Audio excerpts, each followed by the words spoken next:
గెలిచి వచ్చిన వాళ్ళు కాదు వాళ్ళంతా. వాళ్ళందరూ పదవులు కొనుక్కొని వచ్చినారు. కౌన్సిలర్గా గెలిచిన వాళ్ళు, కౌన్సిలర్గా అక్కడ ఉన్న వాళ్ళు, వాళ్ళ పేరు మేము కౌన్సిలర్ అని చెప్పుకుంటున్నారు.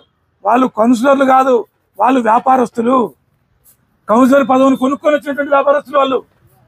ప్రజల చేత గెలిస్తే, ప్రజలు ఓట్లు వేస్తే, అధిక మెజార్టీ వస్తే వాళ్ళు గెలిచి కౌన్సిల్లోకి వస్తే వాళ్ళని కౌన్సిలర్ అంటారు.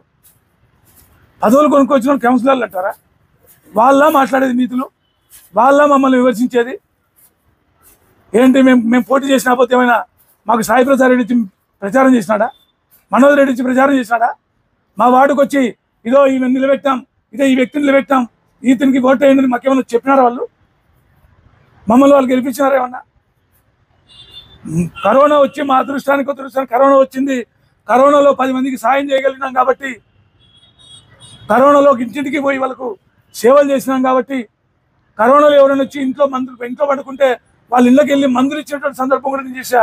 పాలు పెరుగుని ఇచ్చిన ఇళ్ళకి వెళ్ళి కరోనా వచ్చి ఇంట్లో పడుకున్నారు. మా సర్వీస్ని చూసి, మేము చేసిన సేవలను చూసి ప్రజలు మాకంతా ఇంత గౌరవం ఇచ్చి ఓట్లలో గెలిపించారు మమ్మల్ని. వీళ్ళేందయ్యా మాట్లాడేది? వీళ్ళు రాజీనామా చేయమని హక్కు వీళ్ళకి ఎక్కడుంది? రాజీనామా చేయమని అడిగి మాకుంది. మా ప్రభుత్వం వచ్చింది, మీరు నిజాయితీగా గెలవాలనుకుంటే, ప్రజల్లో కౌన్సిలర్ అనే పదం వాడాలనుకుంటే ఆ కొన్న పదవికి రాజీనామా చేసి మళ్ళీ కౌన్సిల్ ఎలక్షన్ రాండి. మేము వచ్చి పోటీ చేయమంటే మీ వాటిలో మేము పోటీ చేస్తాం, మేమో గెలుచుకున్నాం. లేదా మేము రాజీనామా చేస్తాం అంటున్నాం కదా, మేము రాజీనామా చేస్తాం, మీరు రాజీనామా చేయండి. పదవులు కొనుక్కున్నారు, మీరు రాజీనామా చేయండి. మేము గెలిచిన వాళ్ళు మేము కూడా రాజీనామా చేస్తాం. మీరు వచ్చి మా వాటిలో పోటీ చేసినా పర్లేదు, మేము వచ్చి మీ వాటిలో పోటీ చేయమంటే కూడా చేయడానికి సిద్ధంగా ఉన్నాం. అప్పుడు కౌన్సిలర్గా సగర్వంగా కౌన్సిల్లోకి వెళ్ళి కూర్చుందాం. అంతేగాని ఇట్లా ఉద్ధరణీతులు చెప్పొద్దండి.